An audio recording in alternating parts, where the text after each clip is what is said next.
किसान आंदोलन ने जिस प्रकार से अपनी रणनीति बनाई है, उसमें महिलाओं को धीरे धीरे पर बहुत बड़ी तादाद में आगे लाया है और किसानों के साथ जो संवाद हुआ है उसमें समझौता न करना, यही तो बड़ी ताकत है।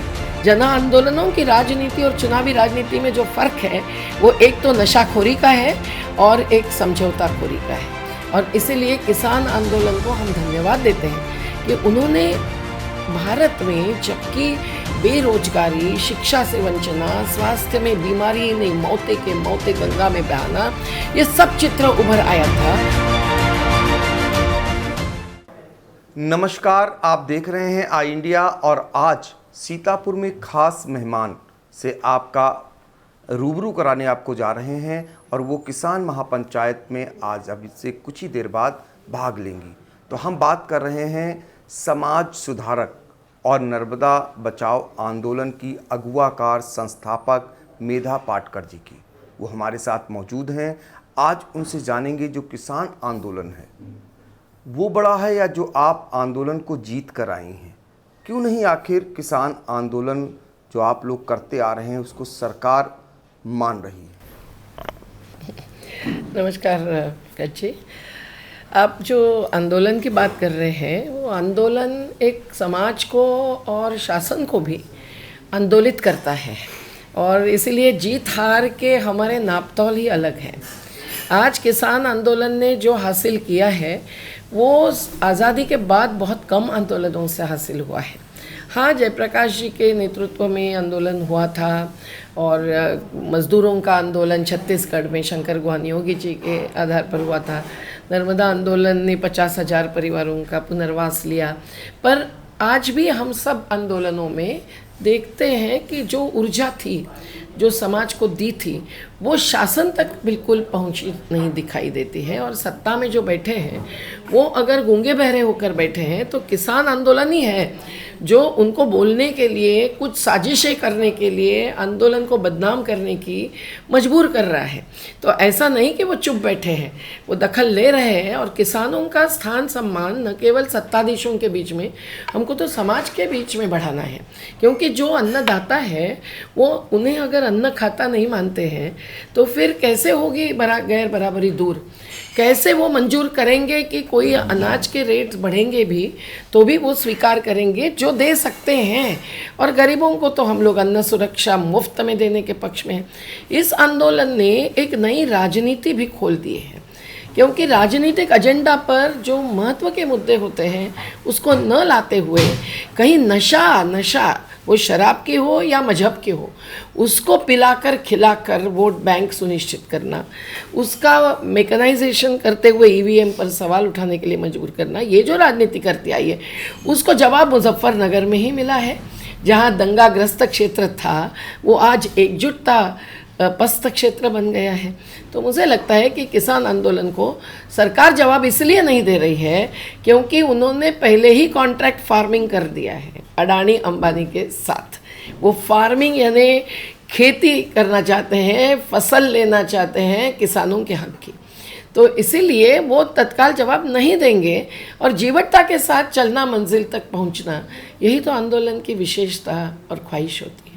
क्या लगता है आपको, जैसे आपने एक बड़ा आंदोलन जीता जिसकी आज आपकी पहचान है, नर्मदा बचाओ आंदोलन, आपको लगता है कि भविष्य में किसानों की जीत होगी?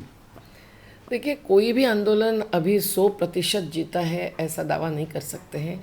आज हमने नर्मदा बचाओ मानव बचाओ के नारे के साथ 36 साल जो गुजारे उसमें मानव काफ़ी हद तक बच गया। नहीं तो विस्थापित कैसे फेंके जाते हैं, कैसे अपने आजीविका के बिना पुनर्वसित माने जाते हैं, ये सब सबके नज़र में है। उसमें हम बहुत आगे कुछ हासिल किया। लेकिन आज भी नर्मदा जैसी नदी, यमुना के पीछे पीछे गंगा भी जब खड़ी है कतार में तो बचेगी कि नहीं, ये सवाल है ही। तो किसान आंदोलन ने जिस प्रकार से अपनी रणनीति बनाई है उसमें महिलाओं को धीरे धीरे पर बहुत बड़ी तादाद में आगे लाया है और किसानों के साथ जो संवाद हुआ है उसमें समझौता न करना, यही तो बड़ी ताकत है। जन आंदोलनों की राजनीति और चुनावी राजनीति में जो फ़र्क है वो एक तो नशाखोरी का है और एक समझौताखोरी का है। और इसीलिए किसान आंदोलन को हम धन्यवाद देते हैं कि उन्होंने भारत में, जबकि बेरोजगारी, शिक्षा से वंचना, स्वास्थ्य में बीमारी नहीं, मौतें के मौतें गंगा में बहाना, ये सब चित्र उभर आया था, गृह निर्माण भी नहीं मिल रहा है गरीबों को, तो ऐसी स्थिति में प्रकृति पर हमला ही नहीं, जो जीने के अधिकार पर हमला है, उसके खिलाफ परिवर्तन की एक आस और आशा जगा दी है। उसे लगता है कि ये आंदोलन ऐसे ही बढ़ता रहे तो समाज ही सबक सिखाएगा, और संवाद इसलिए आज उन नेता खोरी के साथ नहीं करना है, समाज के साथ। और मुझे लगता है कि केवल चुनाव मद्देनज़र रखकर नहीं, पर जो चुनौती है उसको मद्देनज़र रखकर किसान आंदोलन जो संवाद बढ़ा रहा है, आज यूपी में पहुंच गया है, उत्तराखंड में पहुंच गया है, बंगाल में पहुंचे ही थे, तो ये बहुत अहम बात है। तो ये अहम बात है जो आज कई प्रांतों में ये आंदोलन पहुंच चुका है, ये कहना है मेधा पाटकर जी का। ये बताइए कि जैसे आपने तमाम सरकारों को देखा और तमाम आंदोलन आपने तमाम सरकारों के रहते किया आपने, उन सरकारों में और मोदी सरकार, योगी सरकार में क्या अंतर आपको नज़र आता है? ज़मीन आसमान का अंतर है। एक तो इन्होंने गंगा जमुना तहजीब को तोड़ डालने की साजिशें चलाई है, सफल नहीं हो रहे हैं किसी भी साजिश में अभी तक। लेकिन जो हमने देखा कि गुजरात के हिंसा के बाद अब दिल्ली की हिंसा, और जो पूर्णतः अहिंसक रहे, जो शांति के मार्ग पर चले, जो एकजुटता के सही राष्ट्रीय एकात्मता के पक्ष में चले, उनको ही राष्ट्रीय समरसता जैसा नया शब्द पकड़कर इन्होंने राष्ट्रद्रोही कदम कर दिया।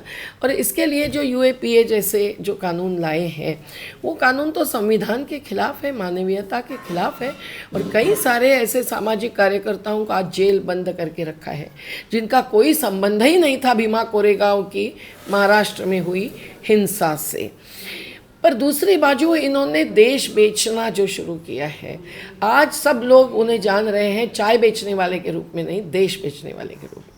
और देश मतलब सार्वजनिक संपदा, सार्वजनिक तिजोरी खाली करना, ये सब जब हो रहा है और अडानी अंबानी जैसे मुट्ठी भर लोग विश्व के आर्थिक गुरु बन रहे हैं, ये विश्व के राजनीतिक गुरु बनना चाहते हैं, लेकिन प्रत्यक्ष में आत्मनिर्भरता भारत की, गांव की ख़त्म हो रही है, और जो बेचे जा रहे हैं उन उद्योगों का रोजगार ख़त्म हो रहा है, और वो चंद अब्जाधीश अब एक एक क्षेत्र में हावी है, उनकी करोड़ों की संपदा लॉकडाउन में भी बढ़ी है। तो इन्होंने जो लॉकडाउन में 20 कानून लाए और श्रमिकों के पक्ष के 29 कानून वापस लिए, किसानों पर 3 कानून थोपे और भी थोपने जा रहे हैं बिजली कानून, तो निश्चित रूप से उनका नज़रिया है आगे के चुनाव में करोड़ों का चंदा, जिस पर सूचना का अधिकार का कानून भी लागू नहीं करते हैं, वो कमाने का। तो ये बहुत फ़र्क है। और दूसरा महत्व का तीसरा फ़र्क है संवादशीलता का। ये संवाद करते ही नहीं हैं, जन आंदोलनों के साथ नहीं, जन संगठनों के साथ नहीं। पिछली कोई भी सरकार हो, कई भी प्रधानमंत्री हो, नर्मदा बचाओ आंदोलन से हर प्रधानमंत्री के साथ चर्चा हुई, केवल ये एकमात्र प्रधानमंत्री हैं जिन्होंने कभी भी चर्चा नहीं की। पर ये चर्चा करते हैं कॉरपोरेट से, ये चर्चा करते हैं माफिया जिनको समाज जानता है उनसे। और ये बीजेपी की खासियत है कि वो अपने ही परिवार में खोए और बिछाए रहते हैं दरिया। तो ये जो परिवार है उनका, वो परिवार एक मजहब के नाम पर, धर्मांधता के नाम पर आगे बढ़ता है। इतना ही नहीं, महिलाओं पर जो अत्याचार होते हैं, जो दलितों पर अत्याचार होते हैं, उनको ये एनकाउंटर से ट्रीट करते हैं, पर इंटरैक्शन से नहीं। और उस पर वो बोलते ही नहीं हैं। वो कहीं देखने जाते हैं किसी कॉरपोरेट के बच्चे के जन्म का कि नहीं, पता नहीं। आजकल मीडिया बहुत कुछ ऐसा दिखाता है कि झूठ फरेब है कि सच है, साबित करना भी मुश्किल होता है। लेकिन ये तो निश्चित दिखाई दे रहा है कि वो जब एयरपोर्ट, स्पोर्ट्स, BSNL, LIC सब कुछ ख़त्म कर रहे हैं और एक इंफ्रास्ट्रक्चर भी उन कंपनियों के आधार पर बन रहा है, तो क्या हो रहा है नदियों का, पहाड़ का, जंगल का, ज़मीन का। जैसे सीतापुरी एक नदियों का क्षेत्र है, पर क्या स्थिति है शारदा की, क्या स्थिति है घाघरा की, इस पर कोई ध्यान नहीं है, न कटान पर है न विस्थापन पर है। तो ये फ़र्क है, इनके नज़रिए में फ़र्क है। ये वैश्वीकरण की बात तो मोदी सरकार आने के पहले ही आई, लेकिन उन्होंने उसको ऐसी चोटी पर पहुंचा दिया है कि जिससे भारत का हर नागरिक नीचे दरी खोरी में ढकेला जा रहा है। तो ये पहली सरकार ऐसी है जो आपने महसूस किया अपने आंदोलनों के दौरान जो संवाद नहीं करती है, ये कहना है मेधा पाटकर जी का। नरेंद्र मोदी जी ने अभी कुछ ही दिनों पहले आप लोगों को आंदोलन जीवी करार दिया था, इस पर क्या कहेंगी? हम बहुत खुश हो गए। उस एक ही बात के लिए नरेंद्र मोदी जी को हम धन्यवाद देते रहे, क्योंकि ये शब्द यही बताता है ना कि हमारे जीवन का हिस्सा है, जीवन भर का एक आधार है आंदोलन, और उसमें क्या गलत है। हम आंदोलन के साथ ही हमारा जीवन बिताते हैं, क्योंकि आंदोलन के बिना देश के 95% असुरक्षित रखे गए मज़दूरों का, श्रमिकों का, जिसमें किसान, खेत मज़दूर सब शामिल हैं, उनका नहीं होता है भला, उनको नहीं मिलता है न्याय और अधिकार। आज जब जनतंत्र के हर स्तंभ को धीमक लगी हुई कम अधिक दिखाई देती है, तो वो न्यायपालिका हो कि नौकरशाही हो, वो राजनीति हो कि और माफियागिरी हो, इसको सवाल करने के लिए हम ही विरोधी दल बन जाते हैं, क्योंकि विरोधी दल को तो संसद में सवाल पूछने का मौका नहीं देते हैं मोदी सरकार। तो फिर हम लोग जो संसद बाह्य राजनीति को मानते हैं, जिससे परिवर्तन का विश्वास रखते हैं, उसमें क्या दिक्कतें हैं? हमें आतंकवादी कहेंगे तो हम सवाल खड़ा करेंगे, खालिस्तानी हिंदुस्तानी नहीं, पाकिस्तानी नहीं, हम हैं हिंदुस्तानी, ये हमारा नारा रहा है। लेकिन आंदोलन जीवी पर तो हमने लेख भी लिखे और कहा कि बहुत अच्छा, हम इस पदवी को स्वीकार करते हैं। तो आंदोलन जीवी की पदवी को सहर्ष स्वीकार कर रही हैं मेधा पाटकर जी। एक सवाल राकेश टिकैत जी को लेकर के है। आपने आंदोलन के कई रूप देखे, अन्ना हजारे से लेकर स्वयं का भी देखा, बहुत सारे आंदोलनकारियों को देखा, उनमें से राकेश टिकैत को कहाँ पाती हैं आप? आज राकेश टिकैत जी को एक चेहरा मानते हैं किसानों की शक्ति का। और राकेश जी के पहले हमने तो देखा महेंद्र सिंह टिकैत जी को, और महेंद्र सिंह टिकैत जी के कई रैलियों में मैं शामिल होती थी। वो बोट क्लब पर थे जब नंजुंदर स्वामी जी और टिकैत जी और शरद जोशी साथ साथ में, तब भी हमने देखा था कि किस प्रकार से एक एकता के आधार पर इनकी पूरी ताकत किसानों को एक हिम्मत देती गई, और एक मुद्दा किसानों के हर उपज के सही दाम का उस समय से उभरा था। मैं सिसोली भी गई थी उनके बुलावे पर, और नंजुंदर स्वामी जी की जो कर्नाटक में लाखों की रैलियाँ होती थी, हर में हाजिर थी, क्योंकि हमारे जन आंदोलनों के राष्ट्रीय समन्वय के साथ जबकि बाबा गौड़ा और नंजुंदर स्वामी अलग अलग होने लगे, तब एक साथ बातचीत भी हमने रखी थी। हम चाहते थे कि किसानों के संगठनों में, और जिसमें ये 3 बड़े संगठन थे, शेतकरी संगठन, नंजुंदर स्वामी जी का KKRS और RSS और टिकैत जी का, तो मुझे लगता है कि आज फिर जिन नेताओं ने, अकेले नहीं राकेश टिकैत, पर वो एक सामूहिक नेतृत्व का पार्ट बन के, हिस्सा बन के, जो सामूहिक नेतृत्व के द्वारा 550 संगठनों का संयुक्त किसान मोर्चा बना है। हमारी संयुक्त किसान मोर्चा की कमेटी ये मानती है कि ये बहुत बड़ी ताकत है और इसे बचाना चाहिए। हो सकता है विचार भेद कहीं, हो सकता है रणनीति भेद कहीं, लेकिन इसके बावजूद आज अगर कॉरपोरेट्स एक दूसरे से स्पर्धा करते हैं पर एक साथ रहते हैं, उनके पक्ष में कानून बदलवाने में, संविधान कुचलने में और कमाई करोड़ों से अब्जों में ले जाने में, तो फिर किसान संगठन भी एकजुट हो गए हैं। और उसमें राकेश टिकैत जी की एक भूमिका उत्तर प्रदेश तक सीमित नहीं, पर एक बन गई है ऐसी, जैसे कि बन गई है योगेंद्र यादव जी की, जैसे बन गई है आनंद मौलादी की, जैसे बन रही है गुरुनाम चढ़ूनी जी की।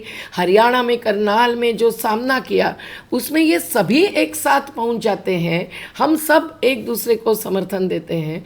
तो मुझे लगता है कि इसमें सामूहिकता जो है उस पर जोर देना जरूरी है, और टिकैत जी भी ये मानते हैं।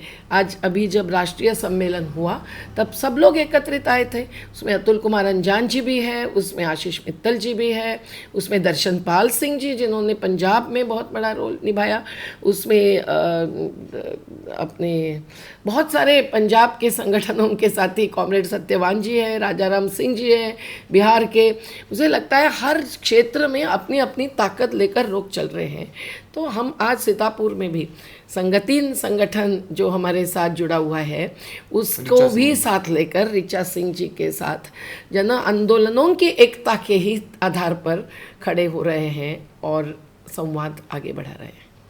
तो इस तरीके से संवाद को कैसे आगे बढ़ाया जा रहा है? कई लोगों का एक कहते हैं कि बूंद बूंद पानी से एक समुद्र बनता है, वैसे ही ये किसान संघर्ष मोर्चा गिरा जी 28 जनवरी को जी, तो 26 जनवरी के तमाम आरोपों को पलटाया गया और उसमें टिकैत जी ने जो आंसू बहाए वो आंसुओं के बूंद इस सागर में समाने से फर्क पड़ गया। तो ऐसा हर एक का एक योगदान हम तो मानते हैं कि अपना अपना होता है और इस दौर में उत्तर प्रदेश में उनका जो एक प्रकार का प्रभाव है उस प्रभाव को राष्ट्रीय स्तर का ही प्रभाव मानना चाहिए। तो राकेश टिकैत का राष्ट्रीय प्रभाव माना जाना चाहिए, ये कहना है मेधा पाटकर जी का। एक सवाल बेरोजगारी रोजगार को लेकर के, जिसको लेकर के आप सुप्रीम कोर्ट तक आपने लड़ाई लड़ी है, क्या लगता है आपको? रोजगार के मुद्दे पर सरकार के दावे अलग हैं और आपका तर्क अलग है, कहाँ खड़ी है ये सरकार और क्या हकीकत है? आंकड़ों की बात देखनी है तो बेरोजगारी तो 45-50 साल में कभी नहीं पहुंची थी, ऐसे कगार पर पहुंची है। 18 से 30 साल के बीच के युवा अब किसानों के पीछे पीछे आत्महत्या कर रहे हैं।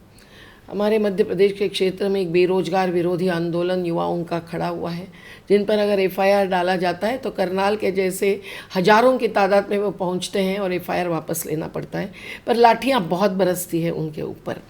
आज ये चित्र देश भर का है। उत्तर प्रदेश की खासियत हमने तब देखी जब लॉकडाउन के पहले दौर में 4 दिन का उपवास मध्य प्रदेश और महाराष्ट्र के बॉर्डर पर हमने किया, क्योंकि लोग हजारों की तादाद में ये मज़दूर अपने बाल बच्चों को लेकर 1700 और 2000 किलोमीटर चलने की ख्वाहिश रख रहे थे और फिर महाराष्ट्र से ही आने नहीं देंगे हम, ये कहते हुए वहाँ एसटी चालू हो गई, वहाँ रेलवे देनी पड़ी। फिर भी केंद्र ने बहुत खेल खेला महाराष्ट्र और बंगाल के साथ, ये हम ही जानते हैं कैसे खेला। लेकिन उत्तर प्रदेश के हज़ारों मज़दूर, वो बहराइच से थे, वो फैज़ाबाद के थे, वो कानपुर के थे, इलाहाबाद के थे, लखनऊ के थे, ये सब वहाँ जो फंसे हुए थे उनको एक एक जगह जो सिटीज़ विद इन सिटी आजकल बन रही है ना, उससे भी बाहर निकाल कर गाड़ियाँ दिलवाना, गाड़ियों में बिठाना, ये सब काम हम लोग महीना 2 महीने करते रहे। हम लोगों ने देखा कि उत्तर प्रदेश की जनता जो केवल दलित और भूमिहीन नहीं पर छोटे छोटे खेती के टुकड़े लेकर जीने वाली, अपने बूढ़े बीमार माँ बाप को छोड़कर, बच्चों को छोड़कर महाराष्ट्र में या दिल्ली में या पंजाब में जाने के लिए मजबूर है, तो यहाँ बेरोजगारी ही उसका कारण है, किसानों के घाटे के सौदे के साथ साथ। और आज भी वो ही लोग जिनको बिठाया था वो कुछ ही दिनों में पलटने लगे और एक एक दिन हजारों की तादाद में पूना के स्टेशन पर उतरे। इसका नतीजा और अर्थ क्या है? सुप्रीम कोर्ट ने जब हमारी याचिका दाखिल करवाई सबसे पहली और फिर खुद सुओ मोटो याचिका की और उसमें बहुत सारे महाराष्ट्र के और जगह जगह के संगठन जुड़े, राष्ट्रीय मानव अधिकार आयोग ने भी अपना शपथ पत्र डाला, तो सभी ने कहा कि कोई भी आपदा प्रबंधन का प्लान नहीं बना था और नहीं बनाया बाद में भी। और ये निश्चित है कि यूपी के लोग आज भी पलायन अगर कर रहे हैं तो जो करोड़ों को रोजगार देने का दावा है वो झूठा है, जबकि सुप्रीम कोर्ट का आदेश है कि हर तहसील में हेल्प डेस्क लगाया जाए। हेल्प डेस्क हमारी ही याचिका में हमने सुझाया था और उसमें लोगों को केवल स्वास्थ्य के बारे में नहीं, रोजगार के बारे में और सरकार की हर योजना की जानकारी दी जाए। हमारी साथी ऋचा सिंह हो, अरुंधति दुरु हो, यहाँ हर एक ज़िले में जो काम कर रहे हैं, संदीप पांडे जी हैं, सभी लोग हमें सच्चाई बता ही रहे हैं कि ऐसे कोई भी प्रभावी हेल्प डेस्क नहीं लगाए गए और अगर लगाए जाते तो लोगों को लड़ने की ज़रूरत ही नहीं होती। पर ये निश्चित है कि योगी जी तो किसी को लड़ने ही नहीं देते, ये उनमें और पहले सरकार में भी फ़र्क है। जब कन्हान बांध का मुद्दा आया था, हम अखिलेश यादव जी को मिलने गए और उन्होंने बातचीत की, कहा जो गलत हुआ होगा वो हम निपटेंगे उससे। कितना किया कितना नहीं किया एक आगे की बात है, लेकिन योगी जी तो अगर कोई ऋचा या सुरेश भाई निकलने लगे दिल्ली के आंदोलन के लिए तो पुलिसों को उनके आंगन में बिठा रखते थे और हाउस अरेस्ट करवाते थे। तो ये जो फ़र्क है, उसी के कारण एक झूठापन, फर्जीवाड़ा, फेंकूपन जो भी लोग कहते हैं, जो 17 सितंबर को हमने मोदी जी के पुतले को नर्मदा में डुबा कर जाहिर किया, क्योंकि वहाँ भी हमने उनका देखा, तो ये निश्चित है कि ये विशेषता उनकी है। तो उनके पोस्टर और उनके चेहरे और अब की बार योगी सरकार, ये सुनने की या पढ़ने की हमें ज़रूरत नहीं लगती, धरातल से जुड़ना ज़रूरी है। मेधा जी, आखिरी सवाल, अपने पूरे आंदोलनों के कार्यकाल के दौरान कभी आपको विचलन महसूस हुआ हो, कभी आपको सरकार की दमनकारी ऐसी कार्रवाई नज़र आई हो पूरे जीवन में अगर बात करें? बहुत बार हुआ है, बहुत सारी जेलें देखी है। मैंने अकेले ने नहीं, हमारे बहुत सारे साथियों ने कभी भी उपवास किया, सत्याग्रह किया, तो घाटी के प्रतिनिधियों के बिना हमने कभी नहीं किया। और हम लोगों को ये दिखाई देता है कि जबकि जनता जागरूक होती है और सवाल पूछती है, तो जैसे राजनीतिक दलों को दबाने के लिए फिर अलग अलग साजिशें चलती है, वैसे ही जन आंदोलनों को विभाजित करने के लिए जाति और मजहब का आधार जो लेते हैं वो धन शक्ति वाले हैं, वो धर्म शक्ति वाले हैं, हम तो मानव धर्म वाले हैं। तो ये जो फ़र्क होता है उसके तहत ही व्यवस्था पर सवाल करने वालों को वो जेल बंद करते हैं। तो नोटबंदी के बाद जेल बंदी ही उनका आधार है। तो हम लोगों ने कई बार पुलिसों के हमले देखे, बदनामी करने के आरोप देखे, उसके तहत हमको बदनामी के खिलाफ केसेस डालनी पड़ी। जैसे अडानी के ही सीईओ रहे, उन्होंने हम पर साबरमती आश्रम में, मैं और पत्रकार भी थे, उन पर हमला करवाया था और वो केस 2002 की अभी भी चल रही है। तो सोचिए कि किस प्रकार से न्यायपालिका से भी न्याय नहीं मिलता आसानी से। तो वो सब सहन करते हुए अपने विवेक की शक्ति और ताकत पर, जो हमारी महिलाएं भी मानती हैं, आगे बढ़ना होता है। पर जब हम उत्तर प्रदेश में देखते हैं हाथरस जैसा घटना और हम लोग पहुंचते हैं, तो हम देखते हैं कि किस प्रकार से बलात्कार ही नहीं, आज महिलाओं की हत्या हो रही है। 22% अत्याचार तो यूपी में ही है महिलाओं के खिलाफ। और हम देखते हैं कि हम जब वहाँ बात कर रहे हैं तभी न केवल पुलिस बिठाई जाते हैं, पर कोई जातिवादी संगठन आकर आरोपियों का सम्मान करने आता है। ये क्या शासन के आशीर्वाद के बिना हो सकता है? तो ये जो शासन दूसरे पक्ष को, जो हिंसा के आधार पर चलने वाला पक्ष हो, जाति के आधार पर या महिलाओं के खिलाफ चलने वाला पक्ष हो, उसके साथ जुड़कर एक प्रकार से जागृति को दबाना चाहते हैं, अधोगति पर ले जाना चाहते हैं, उसमें हम लोगों को जो भुगतना पड़ता है वो शहादत तक कभी जाती है। तो किसानों की 750 लोगों की शहादत, इसको देखते हुए हम पर जो अत्याचार अन्याय हुए वो कुछ भी नहीं, ऐसा ही मानकर हमको आगे बढ़ना पड़ता है। एक प्रेरणा मिलती है ऐसे जन आंदोलनों से, महिलाओं से, युवाओं से जो अगुवाई में रहते हैं। और उसमें दलित, आदिवासी, कष्टकरी, श्रमिक, ये ही सबसे ज़्यादा जीवटता दिखाते हैं। आज किसान आंदोलन चल रहा है, मतलब भी वो जो भुगत रहे हैं उसमें केवल ट्रैक्टर वाले किसान नहीं हैं, उसमें खेत मजदूर है, उसमें पशुपालक है, उसमें हमारे नर्मदा घाटी के मछुआरे पहुंचते हैं। तो एक शामा मछुआरा अपनी बात रखती है कि हमारी भी मत्स्य खेती है, पर उनको न दाम मिलता है सही, न काम मिलता है, जो उत्तर प्रदेश के किसान भी भुगत रहे हैं। तो आज किसान महापंचायत में निश्चित ही उत्तर प्रदेश के किसान मजदूरों की मिलकर बात उठेगी और उनके लिए देश बचाना, उनके आजीविका के साधन बचाना, ये किसी भी कीमत पर, बहुत सारा दमन अत्याचार भुगत कर भी, सहन करके भी उठाना ही होगा बात और अपनी आवाज़। तो ये हैं समाज सुधारक मेधा पाटकर जी, जिन्होंने पूरा आप आज तक के आंदोलन से लेकर के और मौजूदा सरकार में क्या फ़र्क है इसको भी बताया आपने। बेरोज़गारी से लेकर के किसान आंदोलन पे भी खुलकर बात की। तो आपका बहुत बहुत शुक्रिया, धन्यवाद।